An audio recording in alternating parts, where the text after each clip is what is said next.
G'day there, podcaster. We have some great second chance callers tonight. Some incredible stories. If you're a fan of Mr. Beast, you might like this podcast.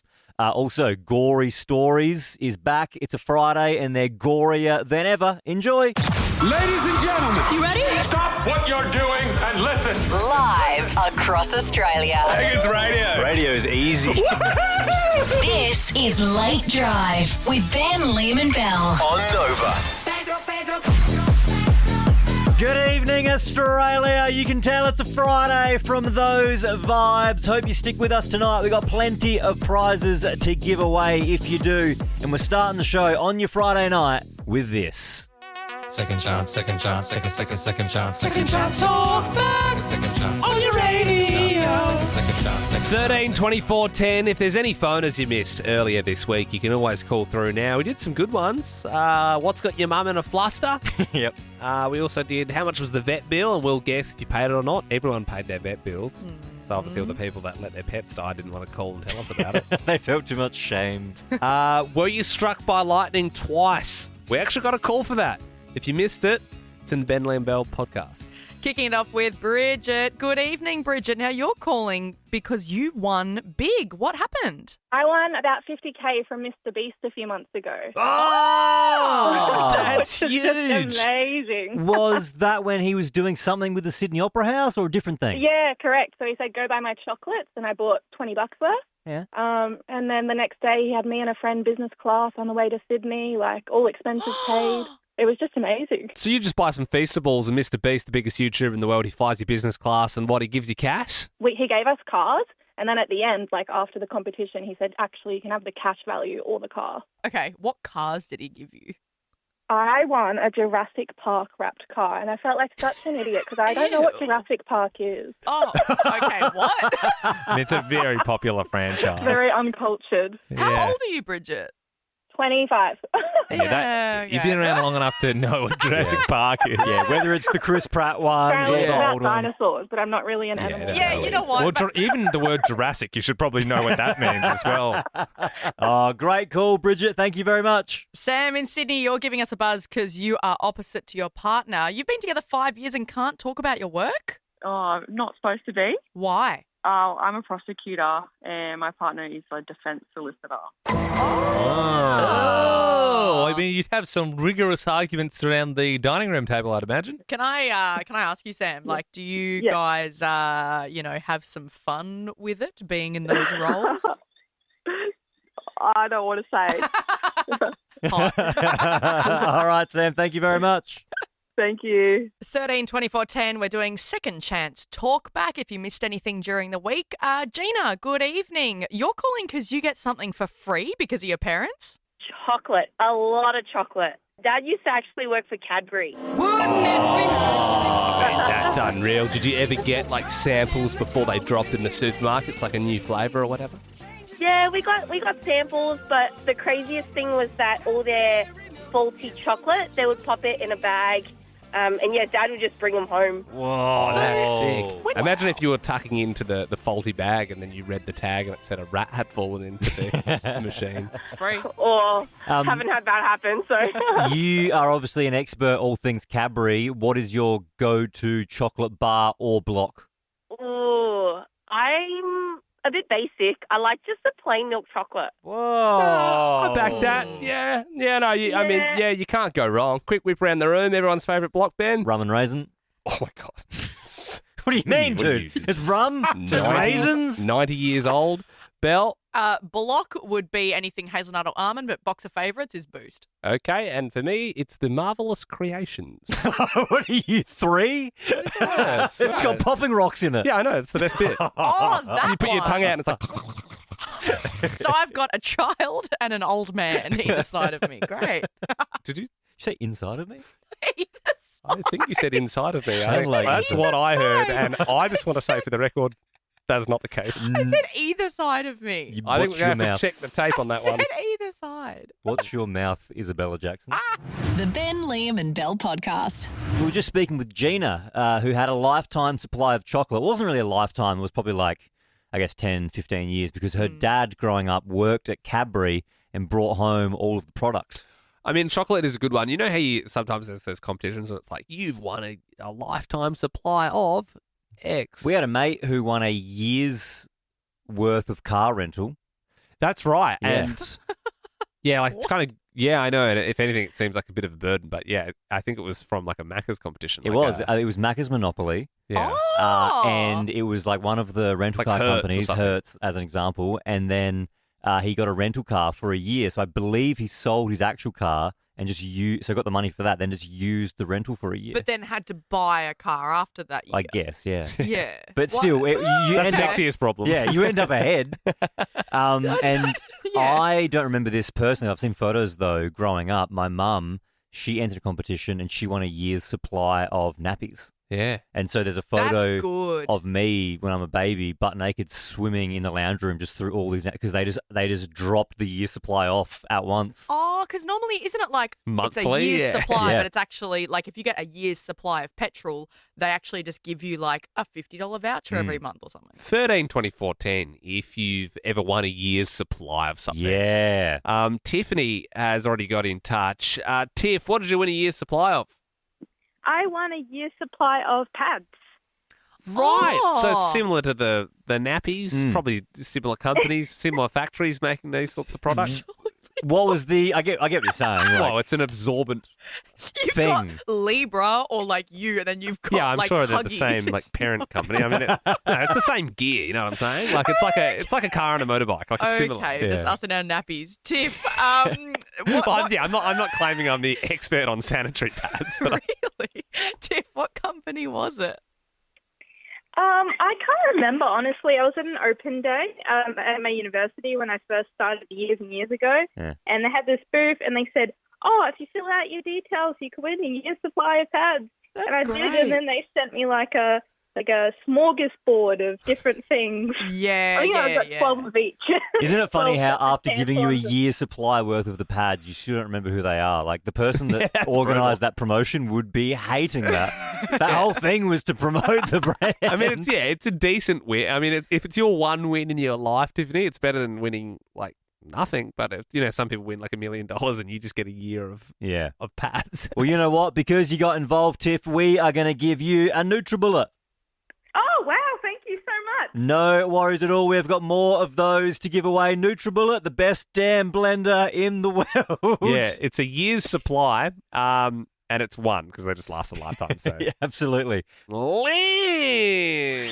Congratulations. You've won a year's supply of Toilet paper! TP! Seems to be a lot of like sanitary products, toilet paper, nappies. I mean, is that just cheap, easy stuff to get rid Well, of? they don't go off, so Yeah, you like, can you just do the one dump. Yeah. Yeah. Well, dump.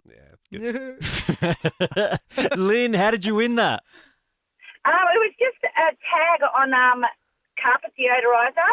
You just lift the tag and it said just ring up and you had to... Hang on, so you won a year's supply of toilet paper through a carpet deodorizing company? Yes. That's a strange Yeah, one. what a weird deal. Imagine being in that boardroom. What a boring job. How was work today, honey? Yeah, the merger's on. Yeah, it's big day for us at the carpet deodorizing firm because we got the toilet paper on board. Lisa! Congratulations. You've won a year's supply of Working out at the gym. Oh, you got right, a year's membership. That's good. Yes. That's pretty good. That is good. How'd And you it was worth like $720 a month, so it was worth it. Whoa. Oh, hang on, what? How did you get that? It was a Mother's Day competition in the local paper, and I may have helped my 4-year-old write a little limerick why I should win it. Oh, nice one. And did you go every week, Lisa? I absolutely did, and I actually joined for the next 6 years, so they got, some money out of smart. me. There you go. But you said it was like $700 a month or something. What kind of gym is this? Yeah, it was pretty swish. Sounds Yeah, very, very swish, Yeah. all right, we're joined now by Belle. Congratulations. You've won a year's supply of House cleaning services. Oh, that's a good one. Decent, isn't it? Yeah. It was very handy to have. Very handy. So was that a once a week thing? It was once a week. Come and do all the bathrooms, the floors. Wow. So, yeah. How did you win that? Very, very useful. On social media, actually. Yeah. Came up one of those Facebook promos, ended up being legit, and had the services for a year. And did they hook you? Did you then continue on with them, or you said, cool, thanks for the year, bye?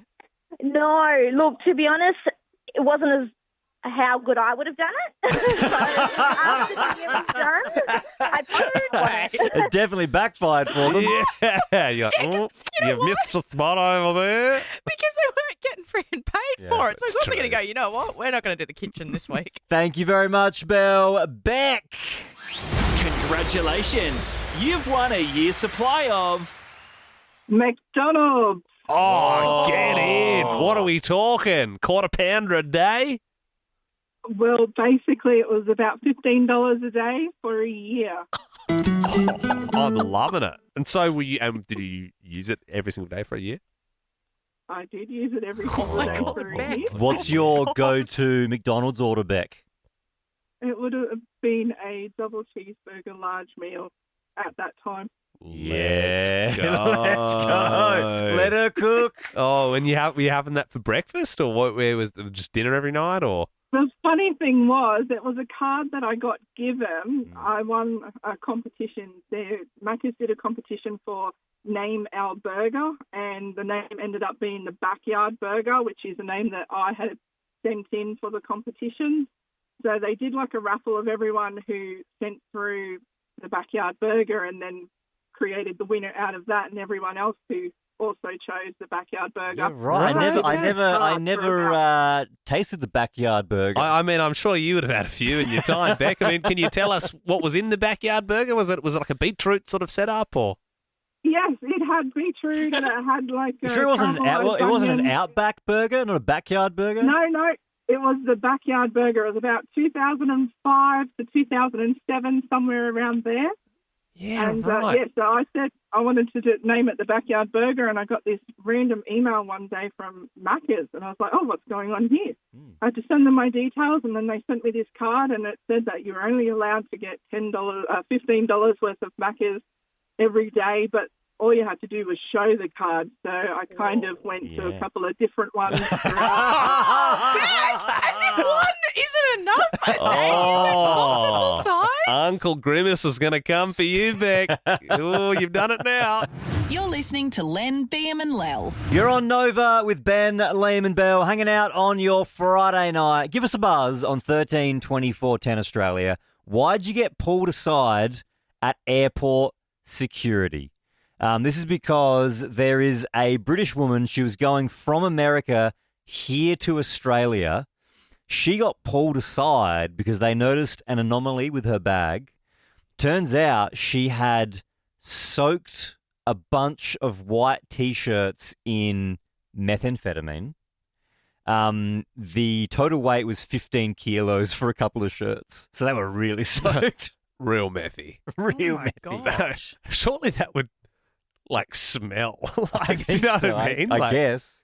And if it's just a bunch of T-shirts, that's sus. She could have done like a pair of jeans, a T-shirt, Yeah. a jumper. Not sus. I have told you guys this before, but I was going through an airport once, and I swear to God, I put my bag through, and you look at the screen, you're like, "Ooh, my drink bottle." I can see my, and there was a handgun in my bag, and then the guy clicked the screen, and the gun disappeared. Mm.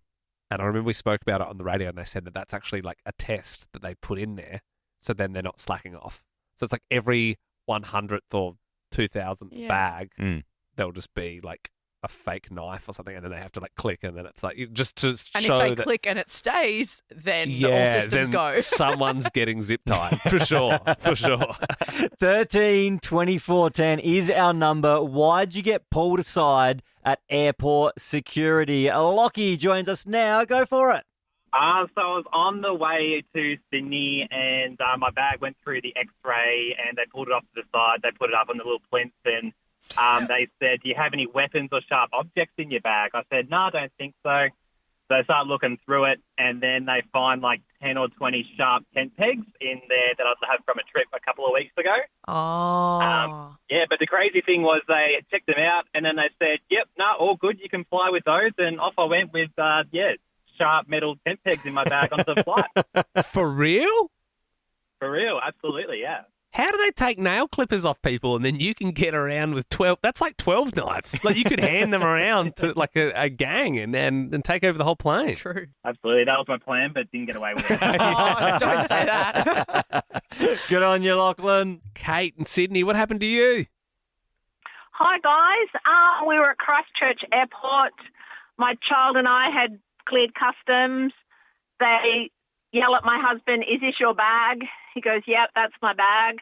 Then the person x-raying the bag goes, "Is this a machete?" And so, of course, everybody is on high alert and they're just staring at us. It was the most embarrassing thing. Then my husband starts arguing with them that technically it wasn't a machete, it's actually a bush tool.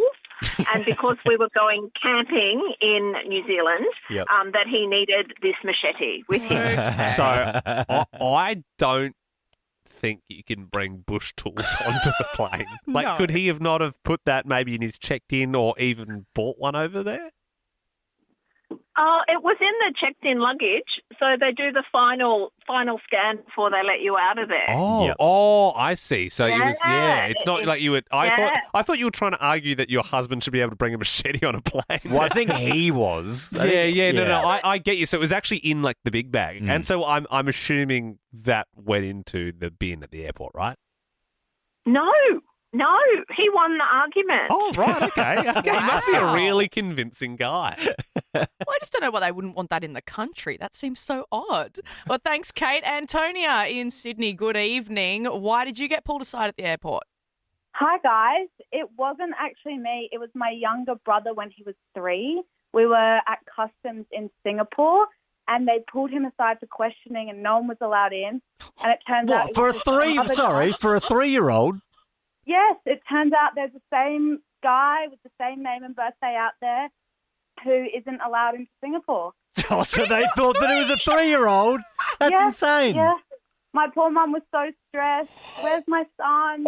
So hang on, you say same name and birthday, but it obviously not the right year, right? No, obviously not the right year, but it was enough to somehow flag him. Yeah, but this man isn't dressing up as a toddler. Like, it's not Now, happening. Mr. Rogers, you wanted for trafficking level A drugs. How do you respond? Yeah, they're like, the good cop, bad cop. Like, can we bring you some breast milk? No breast milk for you. Thank you very much. Gemma joins us. Good evening, Gemma. Why'd you get pulled aside at airport security? Hey guys, I was doing a solo travel, but my dad was dropping me off at the airport, so we're going through the part where you scan your bags for carry-on, and they asked us if you got, any weapons, gunpowder, blah, blah, blah, and my dad stopped and goes, what if we went shooting before? Like, we'd probably have gunpowder on us. We didn't go shooting. The guy's like, have you gone shooting? We're like, no, and then he looked at him funny, and then he made me do pull me aside, went through my whole bag, did the gunpowder test and everything, then my dad goes, see ya. Oh, so your dad did a classic dad gag and said, "Oh, she's been shooting, take her aside," and they did. I always find that jokes around airport security are good fun. You know what I mean? They're just, everyone's a bit on edge and it's just a good time. We are getting a lot of calls for this one. Chris, why'd you get pulled aside? I had a water pistol in my luggage, so I got pulled aside. They talked. I had no idea it was. That was all not as top of mind at the time. And they asked me, do you have anything to declare? I was fully unaware. I got that from a promotion. It was a work promotion. It was all kind of games and fun. They put that I put it in my bag and didn't really think about it. And I got stopped. And so then when they opened it and realized it was just a water pistol, it was all good. But I was kind of a bit worried in the beginning because they didn't tell me why they put me aside. Yeah, right. Yeah. Just the old water gun. Yeah. Well, thanks for your call, Chris. Cheryl joins us now. Yeah. This was your mum. They got pulled aside. This is my mum, yes. Go for it, Cheryl. So she was travelling from London to Scotland, and she bought an overnight bag, second-hand. She was pulled up at the airport. It had traces of level A drugs in it. She was basically strip searched, and she was quite distraught and, 80 years old. But she phoned me and I couldn't stop laughing. And she ended up not flying back to London but catching the train. It was the And poor right, so- woman. distressed. And where do the drugs come into it? Were they yours, Cheryl? Or where? She bought a second-hand bag from an op shop to use, and someone had dropped this bag at the op shop, and it had drugs. I'm sure. Very likely. That's a classic. Oh, yeah, when I bought the bag, it had the drugs in it. Thanks, Cheryl. Look over there. It's a bird. It's a plane. It's a Balrog. Oh, no, it's just Ben Lehman Bell. Oi, stop gooning. The next bit's about to start. Ben Lehman Bell's Gory Stories. They're not funny necessarily, The way you say that is funny, though. but I like that. they make you feel something. They make you feel something indeed. And somehow each week they just keep getting gorier and gorier. It's almost like people hear other people's gory stories and they go, well, that's not gory enough. My story is gorier. And this all started because we did it on Halloween, just as a Halloween thing. And yeah. like you said, there were so many calls. We have to keep doing it. Even last week, some incredible calls came through. I actually sliced the middle of my tongue almost completely off, and it was hanging out of my mouth, the width of a shoelace left hanging off. Had another manager on with me. She grabbed this really heavy rack of fried chicken and chucked it down into the fryer, erupted onto her, all down her top, on her legs, on her arms. You could literally see her screaming, melting off her body. No. I had a thing for condensed milk and I stuck my finger in it. It got jammed and my brother held the can and he pulled and the top of my finger came off. Every day this week, whenever I've had to open a can, I've thought about that story. Yeah, and whenever I've been putting lots of chickens in hot oil, I've also been extra careful. Vicky in Melbourne, what's your gory story? Hi, guys. Well, this happened to my daughter. She was a teenager and she push mower. She stuck her foot in the side of the push mower and the blade went directly through all her toes. So her toenails, so the top of her toes sort of pointed towards the sky, and all the mud and grass and everything remained in between the toes. It was really gross. Wow. Oh, yeah. I mean, anything with a lawnmower and a didger is not a good mix. Gosh. So the toes, yeah. They're Okay. facing the sky. The toes, are they, did you say, Vicky, they're back on or she lost them? She didn't lose them because they were cut in half. She had microsurgery and they joined it all back together. Beautiful. She just lost the tip of the toe next to her big toe. You won't miss that. Who needs it? Yeah. Balance is a little off, but that's fine. Paula in Melbourne, this is your sister, a gory story. Yes, unfortunately. We were about 8 years old, my sister and I, and we were playing in the tree, and she fell out of the tree onto the handlebars of her bike, and she fell straight up inside her. So she fell down, and it went straight up. Oh, was the into bike? her. The bike was lying down on its side, so Yes. the handlebar was up. I know, and it was permanent damage, unfortunately, that's because she was so ripped, torn to shreds, and a lot of blood, and I'll never forget it. And unfortunately, she hasn't been able to have children because of that, so she was so permanently damaged. But it was just freak accident. But oh my God, as a little girl, 8-year-old girl, I have never seen so much blood. Yeah. I mean, that's actually soul really destroying. sad. I mean, yeah. Yeah. Jeez. Sad one. Thanks for sharing. It's a sad, gory story. Ooh. Ashley in Melbourne, tell us your gory story. Hi, everyone. So my lovely doggy, his name was Patches. I was at one of my mum's friend's house and he got hit by a car. Oh, no. She informed me that he was bleeding on her front doorstep. I ran out and I had to hold his lungs and his ribs in place so that we could wrap him up in a towel and get him to the vet. But the good news is he lived for a very long time afterwards. My family likes to call him the $1 million dog because it costs an arm and a leg to get fixed. But he was a beautiful boy and he lived a really long life. So, yeah. Patches had to be patched up. Patches had to be patched up. That's it. Thanks, Ash. I was going to say, I don't think I could handle another sad, gory story, but I'm so glad the dog made it. It's given me a little bit of hope. The Ben, Liam and Bell podcast. Hey, it's Friday night. It's just gone 7 p.m. So let's get a little bit naughty on 13 24 10. Give us a buzz if you were ever sprung having a sesh. There's a news story out today that there were 2 soldiers that got caught mid-sesh while they were having a bit of fun in the cockpit of a helicopter.